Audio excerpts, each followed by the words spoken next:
Hey guys, welcome back to the podcast. This is your girl Twanna Y'vette. Hopefully, we got our audio done right today so we can move along with no technical difficulties, right?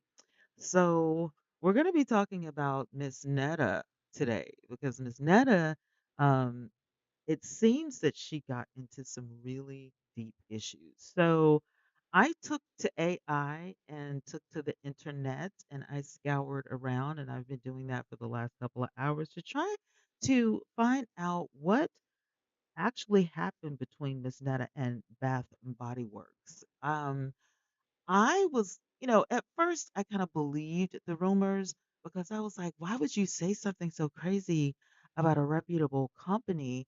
Aren't you afraid to, say something so crazy? But then I thought, would Bath and Body Works even know who this woman is unless somebody reported what she said to Bath and Body Works?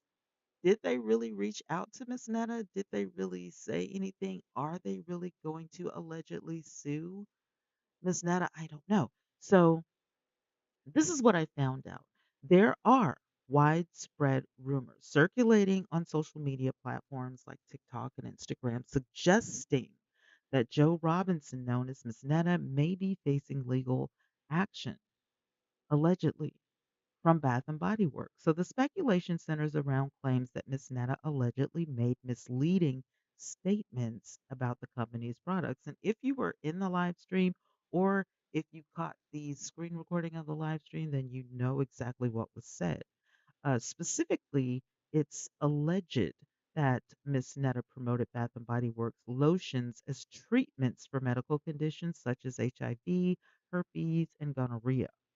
Such asseverations, if made, should potentially be seen as false advertising or misrepresentation promoting discussions about possible legal repercussions. Now, what she said was, "It smells like HIV." And then one of them smelled like, she was saying that the lotions smelled like a specific disease. You know what I'm saying? So it was like, if in fact you have HIV or you have gonorrhea or whatever, then this is the lotion for you.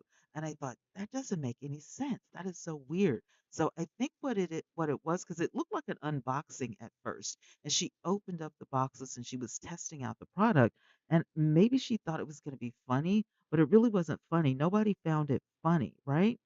And so today, she was going about the live stream as if nothing happened, and that was weird, right? So, for instance, a TikTok video user by JLo underscore 225 discusses the alleged lawsuit. Additionally, an Instagram reel by Nosy Hood Med touches on the topic as well, if you want to go check those out.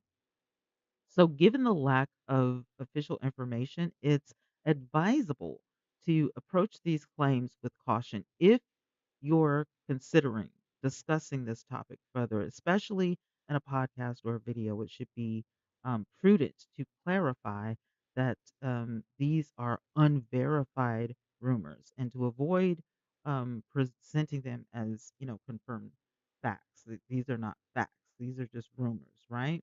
So I went ahead and did a little bit more research. Um, there's no official statement or legal document from Bath and Body Works confirming a lawsuit against Joe Robinson.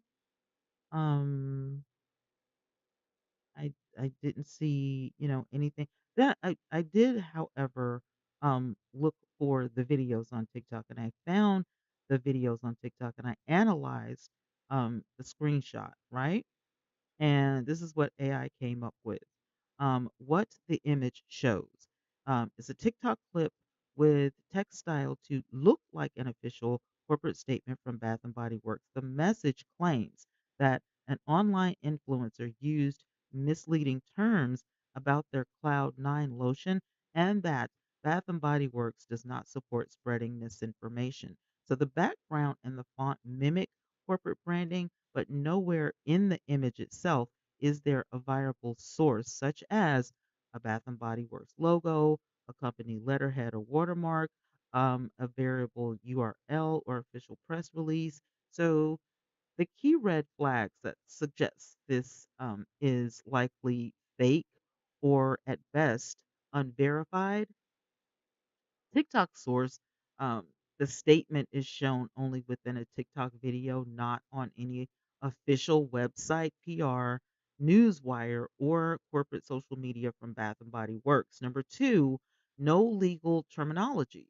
So if this were an actual lawsuit or formal cease and desist, the language would include legal phrases, dates, court references, and things of that nature. Number three, highly stylized emoji uses. So if you see any emojis and stuff like that, then it's probably not from the actual company. And generic phrasing, the message reads more like a fan made PR mock up than a real corporate statement, then it's not real. So the final verdict on this from AI is that this appears to be fake or unofficial graphic, like fan made for social media engagement.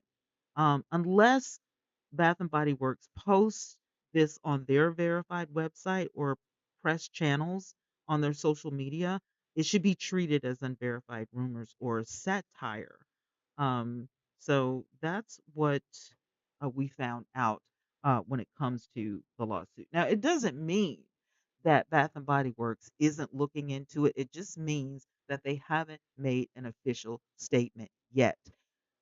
I am sure that there will be people out there that will indeed be contacting Bath and Body Works to let them know about the clip because there are huge fans of Bath and Body Works. I get Bath and Body Works every year, either for Christmas or for Mother's Day. I never run out. M- I have like my favorite scents. My daughter makes sure that I stay stocked up, right? So um I would suggest, um, and it was a live stream, so I don't know if there's a replay of this on YouTube or not, but I would suggest that Joe Robinson take this down. Your character, Miss Netta, might be in a little bit of trouble. We're also going to do a little digging on the cease and desist about the trademark. I understand in 2024 that Joe Robinson. Um, lost the trademark to Miss Netta and Charles or whatever. So we're going to be doing a little bit of digging. Um, as of now, right? It's 5/22, 2025. They're still using Miss Charles and I mean Miss Netta and Charles, Miss Charles, Miss Netta and Charles. They're still using that those names for the characters. So I don't know how true the cease and desist is. I don't know. Um, but we'll find out what happened to that in a later episode.